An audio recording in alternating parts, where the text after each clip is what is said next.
Hola, bon dia, Munson here. Just tinkering around in the background there.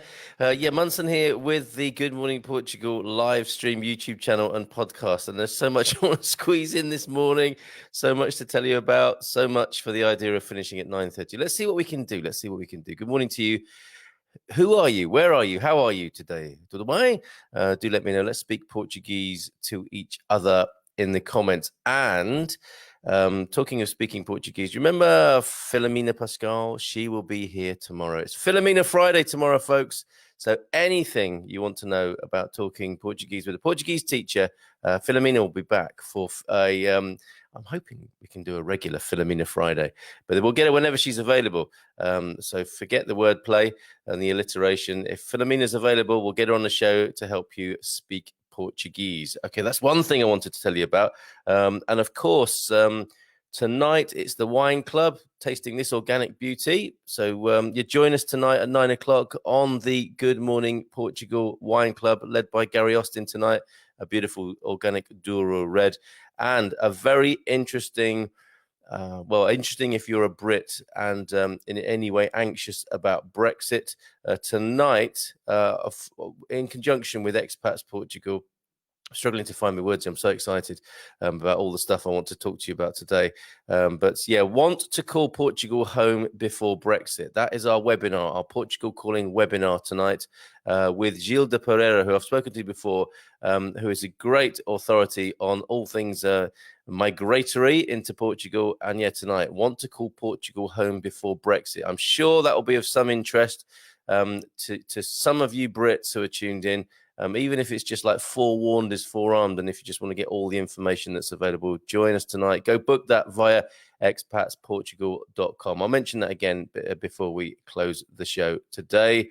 News and weather, of course, before we go into Paranormal Portugal. I so wish I had a jingle with a little bit of music in the background, but I'm going to tell you about a spooky palace. We're going to go back to Entroncamento, because it's just great fun just saying the word, let alone anything else. And tell you about a few UFO sightings in Portugal, which has really surprised me. I guessed that there might be some in Alentejo because of the countryside there. You know, the big night skies, the crops, fields of crops, often a great backdrop, and low population density. So you do get a dark sky and a beautiful night sky, and you can see in UFOs flying about. And of course, there are some that have been reported, and I found a website that does exactly that. A real mixture of things today. So some poignancy as well here on the show with a particular article that really upset me, actually, when I saw it last night when I was doing the Hola Americas nighttime edition yesterday evening. And I've got to go to a few of your comments, because I see Graça is here. Hola, bom dia, Graça. Good morning, Portugal, she says to us. Graça, so good to see you here this morning. And what a lovely coincidence that we both know Sarah Cruz, who is here talking to us about her wonderful walks around Coimbra. And I hope to talk to Sarah at some point again as well. Her walks you can do in person, socially distanced, and of course she's doing virtual tours as well now. And great to support a small business and such a specialist and interesting business in Coimbra there. So good morning to you, Graça. So glad that you could join us this morning. Hola, bon dia. Still bright here near Southampton. Rains are coming in here. Paul into Portugal. Tell you more about that in a moment. And he's up. Thought you might be nursing a sore head from the spud juice, Eugene. Bon dia, tourists. I'm on to talk as well, actually, on that matter. You find out sometimes why your Pingo Dose Red is 159 by the time it gets to the morning, and you need to be doing a live stream. Bon dia, todos. Óbidos, memories of ginger and chocolate cups. Yes, that is an abiding memory for many who've been to Óbidos, as well as the walled medieval town there. Beautiful little place. And that was, of course, the starter screen. Let me just show you that one more time. It cuts my sound, but it's worth showing you this wonderful picture that Will Thompson took for us. That would be the viaduct that you will see in Óbidos. I think close to where you park up for a little wander, or a little mosey around the town of Óbidos. Portugal, of course, has many wonderful viaducts. The other one that comes to mind is the one in a viaduct, aqueduct, not sure, but in Tomar, just on the outskirts of Tomar. And amazing, just there in the countryside. Not a big song and dance made about it, but there it is. And so often the way here in Portugal, not a big song and dance are made about the most wonderful things. Oh, yes, yes. And of course, ginger in chocolate cups, ginger liqueur in a cup made of chocolate that you can eat. What a lovely idea. What a lovely idea. Bon dia, Carlos. Good morning to you, Henry Jeffries in sunny Devon, fitting a new stereo in our family wagon this morning. Watch out, kids, for the music that will be inflicted upon you at high volumes by Henry there. Can we listen to something else? Nope. I've been working hard on this mix, and we're going to listen from start to finish. Henry might be saying in the wagon there, his family wagon in Devon. So good morning to you. And yeah, I want to talk to you, of course, about the weather. Incoming rain for Portugal. Let's have a quick look. Let's see if the picture has changed at all. I somehow doubt it. And of course, if I can find it in time, we have some news from Safe Communities Portugal, some very thoughtful news from Safe. Actually, probably best to find it on Facebook. I'm doing this live as I wish to bring you the best information here on the Good Morning Portugal live stream. And somebody said they couldn't keep up with all that we're doing at the moment. I can understand that. So every morning, in association with Expats Portugal, from 9 a.m., we do the live stream, and that's fairly straightforward. 9 a.m. every weekday. And then in the evenings, 10 o'clock, we are on with Good Evening Portugal. Excuse me, let me just press the cough button. I don't want to inflict this upon you. And I have a little sip of water. Ah, yum. Excellent.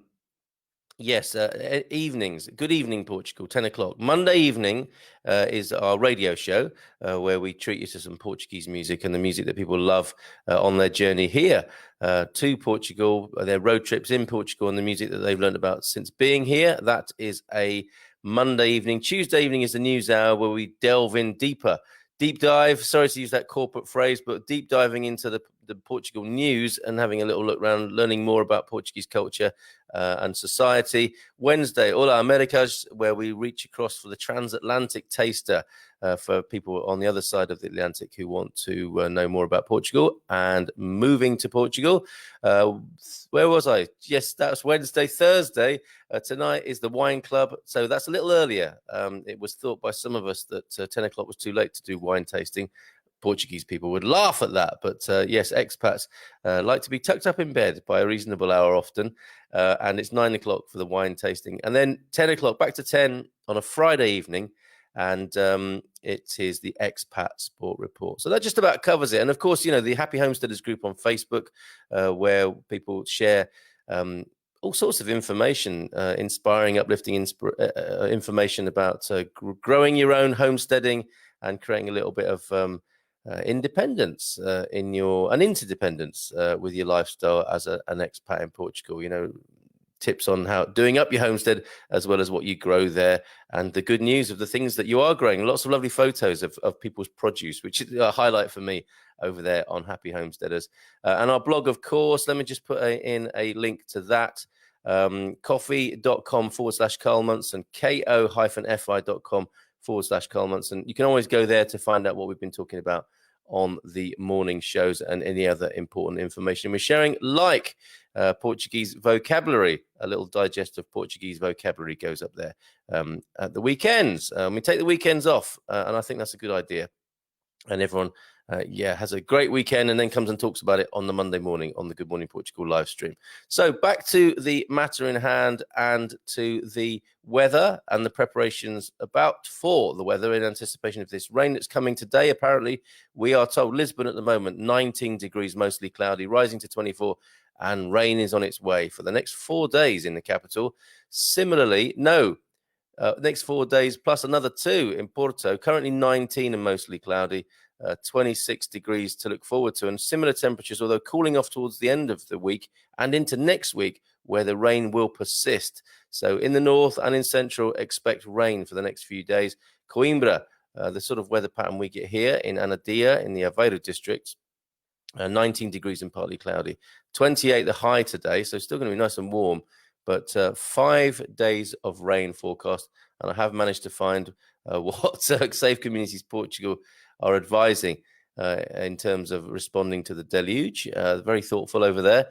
Faro, 21 degrees and mostly cloudy at the moment, and it will be a couple of days of rain and then it'll be sunny again on Saturday. So that's the weather for you, and here are the precautions you might wish to take with regard to this incoming rain. Because of the long period without rain in some parts of the country, the amounts of waste deposited in the rainwater systems are high, and it is further aggravated by the fall of leaves at this time of year. Also, the soil is very hard, so water will accumulate quickly rather than soak away. So to help prepare, the following steps are recommended. Clear roof guttering of leaves and other debris. For American listeners, debris. Ensure drainage systems in backyards and balconies are not blocked. It's all common sense, but these are things we do forget, right? Bring inside any lawn furniture, gardening tools, and lawnmowers. Yes, especially those electrical ones. Ensure proper fastening of loose structures, namely loose structures. That could apply to some of my friends. Ensuring proper fastening of loose structures, namely scaffolding and placards and other structures. Taking special care near trees, and be alert to the possibility of falling branches and trees due to strong, excuse me, so I'm just laughing at loose structures still, but due to stronger winds. So there you go. Forewarned is forearmed, right? And preparing for the rains that are coming. And it may be how people often in my native UK prepare for terrible storms are coming, and then you see the picture of the single plastic garden chair that's blown over with Hurricane David or whatever. I don't know if this one's got a name that's coming in. It doesn't seem to be powerful enough to have a name. So there's a little blessing there, right? We are going to be looking at Paranormal Portugal in just a moment. I didn't know about Fenomeno. That's the word of the day, actually. Palavra do dia, word of the day, Fenomeno. And it's really hard to say because I want to say phenomenon, but it's just Fenomeno. Which is word for phenomenon. Not usually the sort of thing we talk about, but I just, after our chat and a couple of Portuguese people telling me about, where you could possibly witness or hear of a spooky activity in Portugal, my imagination ran away with me, and we go to Sintra, we go back to Entroncamento, and we talk about UFO sightings, because of course that was what people are saying, is what next 2020? Alien landing, of course, or alien spotting there. And Grace saying that, yes, a family friend of Sarah Cruz aforementioned. Thank you so much for tuning in this morning, Grassa. I really appreciate it. And bon dia from Penny Albertella, also in Devon this morning. And I was talking about you, Filomena. Where are you? There you are, Filomena Pascal. Bon dia, todos. Filomena Friday tomorrow, folks. Get those questions in about what you'd like Filomena to tell us, how you'd like her to train us tomorrow. She said to me, what should we do? And before we did the thing, what do you say after you've said todo bem, y consigo, do you want a cup of chá or something like that? What would you like to hear? Where are you stumped with your Portuguese learning? And Filomena will help us tomorrow. Good morning. Thank you, Filomena, for that wonderful offer and your excellent service to this community. Bon dia from Mag. Rain coming in from Dow. Cooler this morning. Yeah, can you smell it? Can you smell the petrichor? Petrichor, I don't know where that word comes from. It's the aroma of rain, isn't it, in the air or when it touches the ground. And I love that smell. And I wonder if there's a similar Portuguese word. Grassa or Filomena, I'm sure will be able to tell us. An appearance. Good morning to you, Mag, by the way. It's a rare sighting of that exotic bird from Northern Europe. Ferry Westphal is here, everybody. It's about walks this morning. So Peter Wilton Davis, pay attention today. Okay, fair enough. A warning to Peter. About to do a home hair color. So no more comments from me. Hands will be very red. Yeah, okay, I can see that you might end up staining your tablet with hair dye if you feel moved to contribute any further. So understood, Penny. Carry on. Send us a picture in the Happy Homesteaders, especially if you're working with a natural pigment, an organic natural pigment that you've made from berries in the roadside of Devon. Wouldn't that be awesome? Hello, I am Joseph from Morocco. I want to migrate to Europe. Is it help? Can we help you? I really don't know, Yusuf. I mean, keep asking questions there in the comments. Good morning to you. Pleased to make your acquaintance. I know things are difficult between the Moroccan and Portuguese governments at the moment. That's the source of some controversy in terms of migration. This is a challenge that we need to face as a collective community. Absolutely. So in the news at the moment. But Yusuf, yeah, you're welcome here, and do ask more questions. Feel free. It's a lovely morning in Massage for now. For now, being the operative. Couple of words there. Good morning to you, Joe. Nice to get these weather reports. A morning from a cloudy Castanheira de Pera. It's the unofficial ambassador, everybody, of Castanheira de Pera, Mr. Peter Wilton Davies.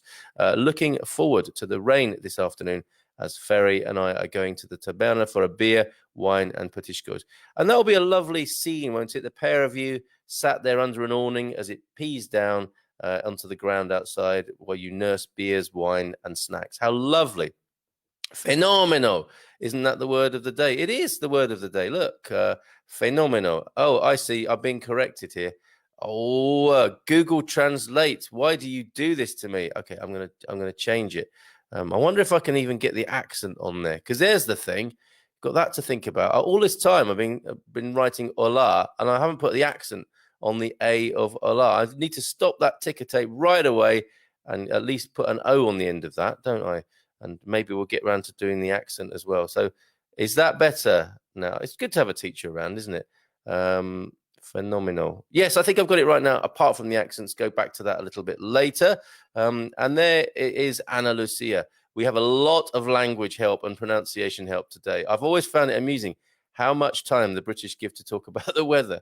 Yes, what's wrong with that? I noticed this when I moved 2 years ago here to the UK, born and raised in South Africa, and not once do we discuss the weather. We just live. Okay. Why is it? I don't know. It's a defense mechanism, I suspect, of the British. It's like, if we talk about the weather, we won't have to talk about anything else difficult apart from tea and maybe Brexit. I don't know. What do you think, British people? And you come to my aid here. Why do we talk about the weather so much? Portuguese people like talking about the weather. Come on. I'm sure they do. Bom dia, lindo mundo. Oh, look at that. Good morning, beautiful world. Gary showing off a little bit there, and quite right too. Thank you, Gary. Looking forward to this evening's wine tasting with you. Going to hang out the washing before the rain comes. Well, that should bring it on in Matosinhos up there near Porto.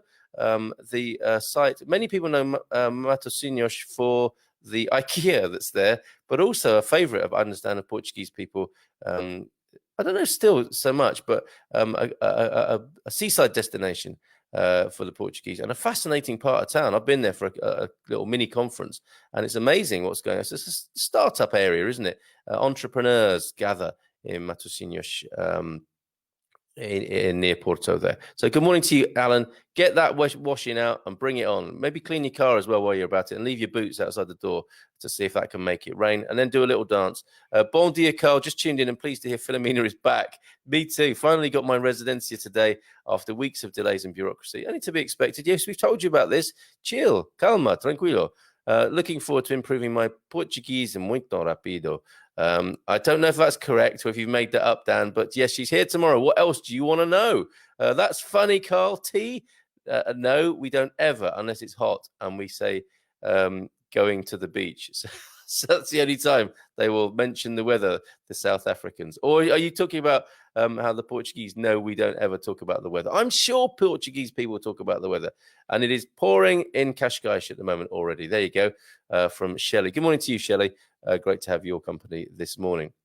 So a little bit of news now, and before we go to the Paranormal Portugal or the Fenomeno de Entroncamento, and more generally of Portugal, of course. And I bring your attention now.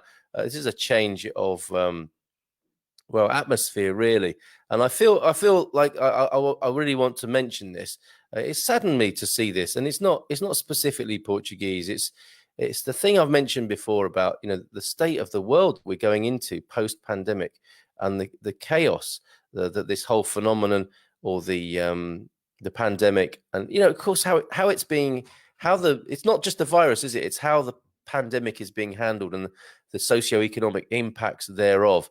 So where are we? Portugal resident, and I am going to take another little sip of water before I tell you about this, and a little bit of breaking news actually about the Spanish border as well. Stand by just one moment, please.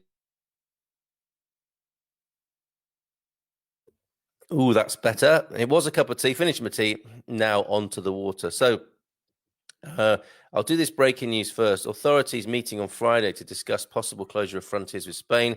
That's just tomorrow, due to rising numbers of Spanish COVID-19 infections. Spain registered 27,404 new infections since last Friday, so the border may close again. And at least 67 other sources cite 77 Belgian students have tested positive for COVID-19 back in Belgium following a 2-week holiday in Albufeira in the south of Portugal. The results of the tests were routine procedures for Belgian nationals returning from Portugal. No reports describe any of the youngsters as actually being ill. And I think that's quite important information there. We should be learning more about the actual effect. A lot of the measures we took were in anticipation of not really knowing what we were dealing with. And now we know what we're dealing with. The measures don't seem to be changing in ways that, well, I suppose if you're dealing with it in a massive public health sense and you fear retribution from the voting populace, you're going to go in on the heavy side, aren't you? Unless, of course, you're Sweden. The notable exception, but I'm sure they have their. I mean, when things are left to politicians, it's funny that, isn't it? Politicians make political decisions, and therein lies your trouble, which connects to this rather sad story here. Again, we are. Isn't it bizarre how we're in this situation now where, and this might sound like the little boy at the Emperor's New Clothes parade, but why do we let politicians make so many decisions about our lives? We've kind of defaulted into it, haven't we? And then I watched the thing, the social dilemma last night about how social media can and often does work in conjunction with those who might want to organize our lives for us. I'll put it like that. And we end up with this pretty past that we've got now, and conditions where something as really horrible as this, and I'm in no way blaming the mum or judging the mum here. This is just a tragic story of our times. Tragic note from here in the Portugal Resident, published yesterday. Tragic note in newborn's Moses basket. It says, "Please give my son a good life." A tragic note points to the agony of a mother who left her newborn outside a Baptist church in Cassagne on Tuesday night. The words explain how much she loved him, but could not give him any quality of life. "We are having huge difficulties," said the note. "The healthy baby, left with a bottle of milk, other items, and dressed warmly, is now in care and likely to be put up for adoption."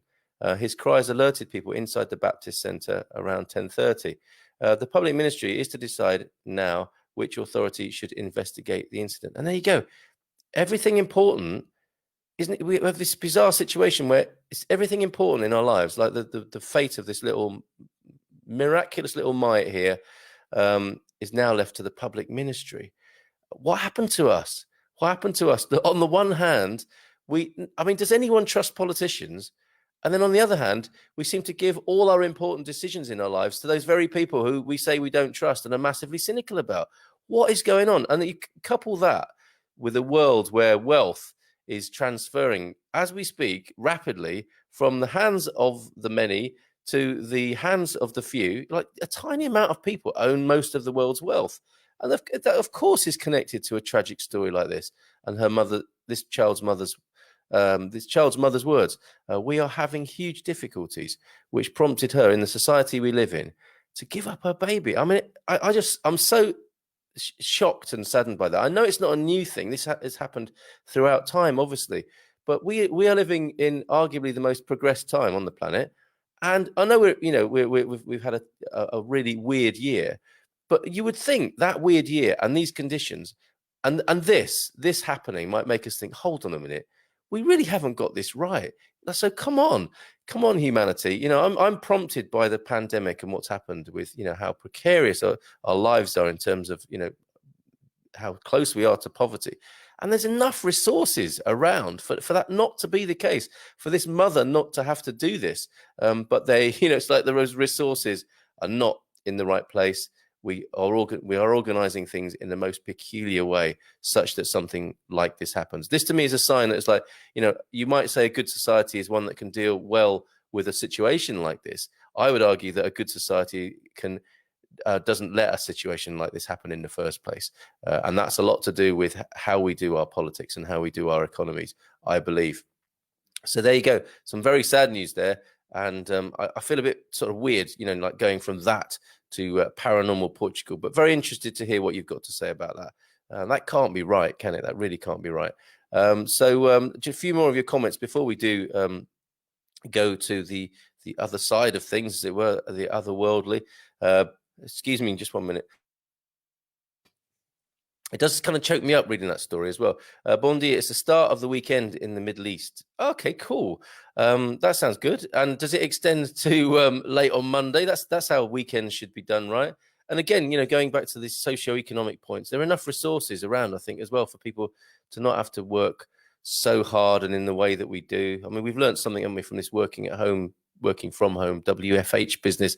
But, this has been a shock to our system, how we work, if we can continue to work, and all those sorts of questions, and a really good time to review the whole kind of context of like, how on earth are we organizing ourselves in a way that is just so inefficient and serves so few people and contributes to so little generalized, well-being. But yes, thank you for that, Wendy. The weekend has begun in the Middle East. Marvelous. Jacqueline, Mary Brown, good morning. Very cloudy here, but happy. You were spot on. Don't like to talk about other things until they know how it will be received. I'm not sure exactly what you mean, but I'm glad to have been of some service there. And just to see the words happy together makes me feel like we're on target there, Jacqueline. So good morning to you. Lovely to have your company. And here's Grassa, who I mentioned to you, Jacqueline. Not a pandemic, but a plandemic. Well, yes, I have some sympathy with that, Grassa, as you know.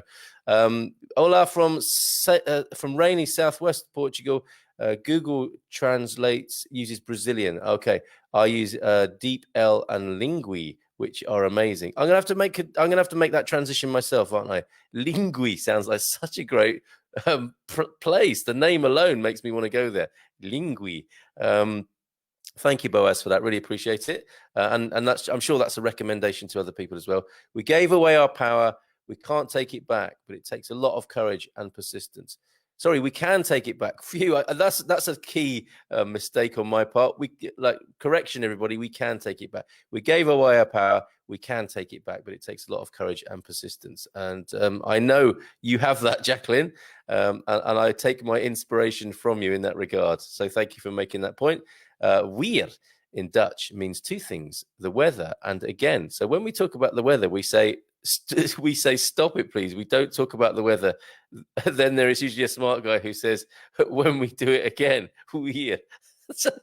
I do love the Dutch humor. I think it's got a sort of similar vibe to British humor, but that's very much a Dutch in joke, is it not? Thank you, Ferry, for that. Weer, the weather. Too heavy for a morning show. Good point, Ty. Good point. And this is my thing that I go back to. And I take it you're talking about the story of the baby there that the mother left on the steps of the church. Yes, it is too heavy, but it's true. It's the reality of where we're living, and I feel not obliged, but I just I've said before, haven't I? What can we do about the situation we're in? Do we go ostrich and stick our head in the ground, and are we meerkats up on our haunches or our back feet, looking at what's going on and dealing with it? And I think there's a time for sticking your head in the sand and tasting wine and enjoying your daily life and your culture. But I would like to think as well, there's a time for talking about these things. And, it's not like I do it every morning. I try and get some balance here. I really do. And I'm open to people's feedback. As it says on there, comments and questions, suggestions, whatever. Carl@carlmunson.com is my email address. And I may not always get the balance right, but I just felt moved to speak about that this morning. And for me, it's not just that. It's like, that baby, that mother are in a context over which I think we have some control. And, having control, changing it means talking about it. So I won't be doing that every morning. I know, we need in many ways to balance it, keep it light. But I think balance is the key for sure. One word: debt. The root cause of most of the misery in the world. You're absolutely right, Gary. And looking at this thing last night, I don't know if you've seen The Social Dilemma, yet another documentary of people saying how much we're being manipulated by Facebook. And actually, I want to say a little bit about that this morning. Given that Kim Kardashian is taking Facebook and Instagram to task by going offline for 24 hours, that should hurt. People power. I feel the need to be transparent as well myself. I realize we use this thing that we are being manipulated. We meet on Facebook here, and I know that some people have said to me in only the last couple of days, Americans, I wasn't on Facebook. It's the only way I can listen to your show, so I've now signed up, and I feel a bit responsible for how they may well be manipulated now, as we all are, by our experience on Facebook.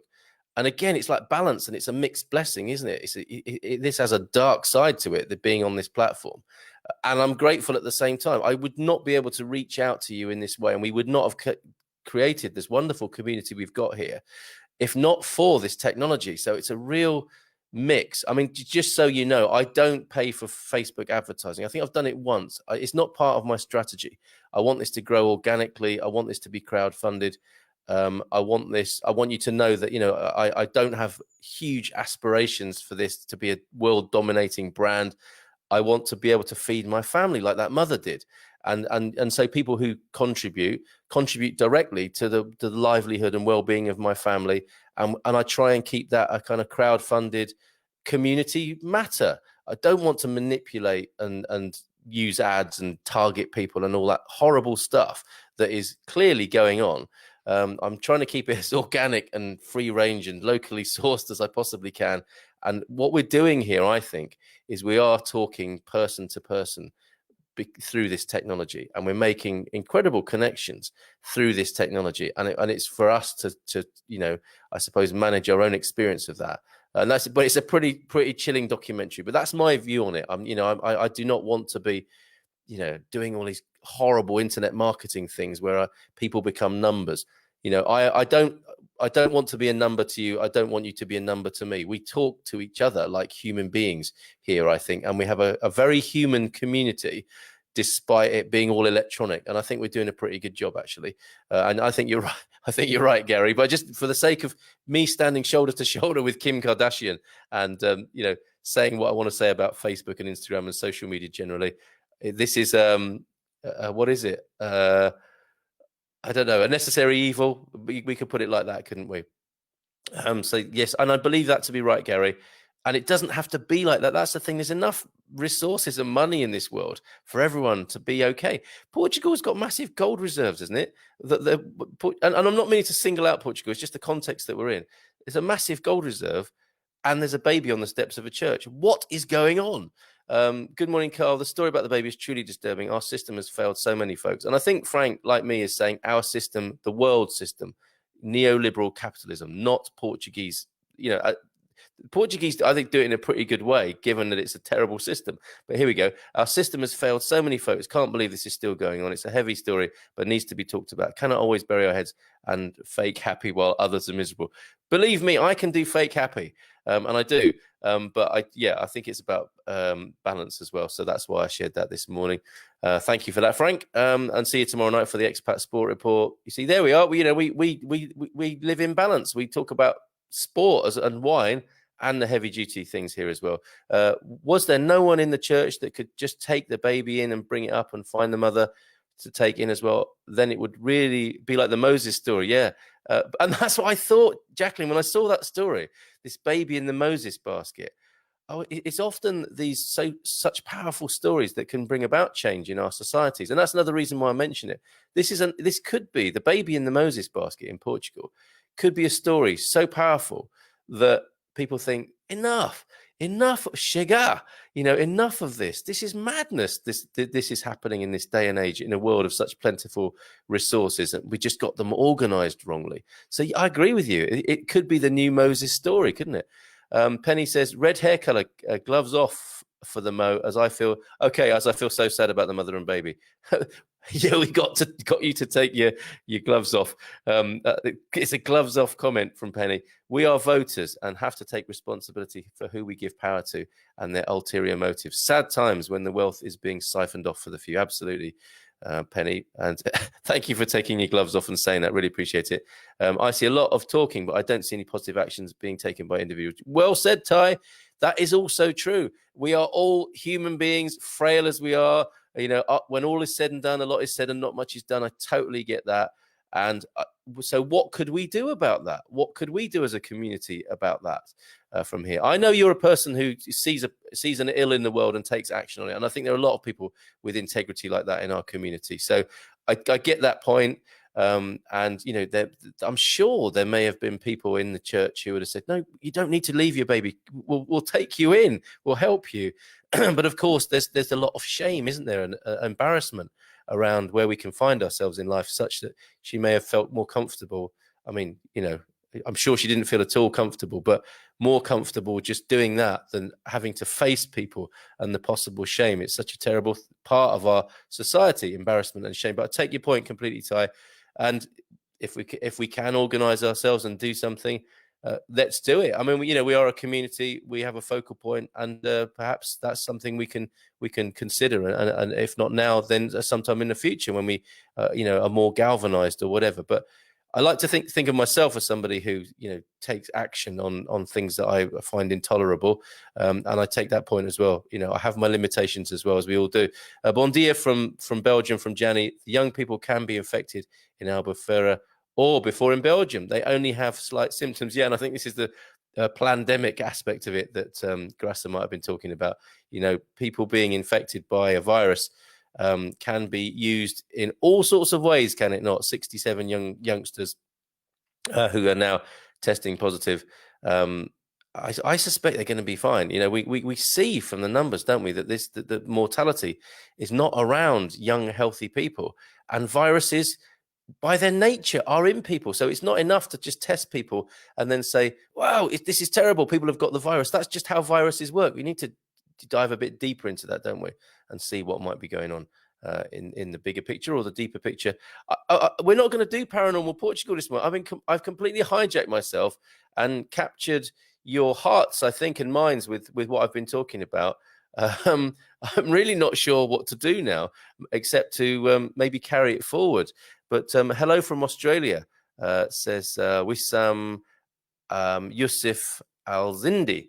I hope I've pronounced that correctly. Good morning to you in Australia. This is our global community right here. It's floating on Facebook and aware of all the dark side of Facebook. But I think some lovely things and happen here, person to person. An outbreak of humanity here in the social media world. Jesus had the right idea about the moneylenders. I'm not even a religious person. It comes to something, doesn't it? When people who declare themselves not to be religious see that Jesus had the right ideas, and I'm guessing you're talking about turning over the moneylenders' tables in the temple. Yeah, and that's where we're at, right? 2,000 years later, we seem to still be dealing with that issue. And I don't know if it's like an up and down graph or nothing ever changed, but absolutely right, Gary. The sun is shining in Flanders. I'm happy for Portugal that the rain is finally coming. Morgen weer met meer weer. I don't know what that means, but it sounds great. And I think it's a reference to weird, the weather weird, the word for weather weird in Dutch there as well. So thank you, Janny, for that. And what a stir up that's been this morning here on the Good Morning Portugal live stream. I do take your comment there. I'm not going to go into Paranormal Portugal now. It doesn't seem right, and we'll carry that forward, for another time. What else? I'm just looking at my notes. I actually literally write in pencil on my table here. Must get some paper. I think that's it for today. Except I was going to mention before. The webinar that's happening tonight. Let me just put that on the screen for you. And I have this pang in me that you've sort of put there, Ty, that I accept. That it's all very well talking about it. What can we do? So carrying that forward to what can we do about this situation? Let's have a quick look at this webinar tonight. Portugal Calling. This is the one we do with Expats Portugal. .com side by side with Astrid and Jerry from Expats Portugal, And for those, you see, I feel part of economic migration myself. I don't see myself as a wealthy expat who's made Portugal their home, and I felt the urge to move before Brexit, and this webinar tonight can help others in a similar situation. Excuse me. Want to call Portugal home before Brexit? Expats Portugal is pleased to have Gilda Pereira from AE Migrante as our special guest in this Portugal Calling online Zoom event. So that's tonight. You will need to book up for that on the expatsportugal.com site, where you can also visit the community forum there, which is a great source of a great resource for expats wanting to move to Portugal or who are already in Portugal as well. So let's have a look. Just the closing comments, and we've definitely closed the door at 9:45 now, thanks to Will's suggestion. Hello from sunny Luton, Bedfordshire. Loving the show. Good morning to you, Maria Graham there. Thank you for that feedback. Spooky, says Peter Wilton Davis. Yeah, the palace at Sintra, the Fenomeno. Oh, let's just get that back on the screen again. It's really struggling to want to fit the extra syllable in here. Fenomeno do entroncamento, that, and as well as UFO sightings, will be carried forward for another time. Let's have a look. What else is being said here? We always fill a carry bag at the supermarket for the poor when the volunteers are out. Yeah, same here. Are there local food bank collection points? Yes, there are opportunities to volunteer with the distribution. Yeah, I think I believe a lot of expats do that, and those with considerably more wealth, I think, are often very generous. It's when the fear comes in, isn't it? And this seems to me, as well as debt, why is it like it is? And I think it's because there's such a climate of fear. And I acknowledge all the more quiet acts of kindness that go on all the time. I don't want to paint a completely black picture. I know that there are many people like you, Ty, in the expat community who recognize that they are better off than other people, and see a responsibility to help others. And we see this in Portugal, don't we? And sometimes when you're coming out of the supermarket, you're invited to fill up a bag of they give you a list of things that people are most useful to people, and you're invited to do some extra shopping for those people. And I do that on occasion. Again, it's like, that's a good thing to do, but it's like, it shouldn't be like that, should it? It just really shouldn't be like that. But that's not to say we shouldn't help out in that way as well, and step in, like you say, with distribution locally. Good morning from Manchester, from Pauline Stepney. Good morning to you, Pauline. Great to have your company this morning. Just as we're finishing now, could we have a chat? Could we have a what can we do about the baby? I'm not sure, Jacqueline. We could. I think this will continue. I think this will continue, this theme, because it doesn't seem right to just sort of bring it up, stir everybody up, and then not do anything about it. So let's see what can come of that. They're creepy and they're kooky, mysterious and spooky. They're all together ooky, the months of... How very dare you, Pete, say that about... We're not often called... what is it? The Munsters. So yes, I see what you're getting at there. On the day we very nearly did Paranormal Portugal, but it's not as important as what we ended up talking about, in my view. So fair play. We'll carry that forward, but not tomorrow. It is Filomena Friday tomorrow. Let us know what you want to learn about Portuguese with Filomena. A program to adopt a poor family and help them out, make sure they're okay. Another great idea, Ty. I think we're going to come up with something. Going to leave it there for this morning. Take care and carry on being kind, folks. I know you are. What else can we do? What more can we do? What a lovely thought and sentiment to leave the show with today. Have a great day. Take care. A quick bon dia from Ireland, from Anna Carroll there. Good morning to you, Anna, and take care. And Martin, good morning from Limavady, Northern Ireland. Good morning to you, Martin. Gotta go. Bye.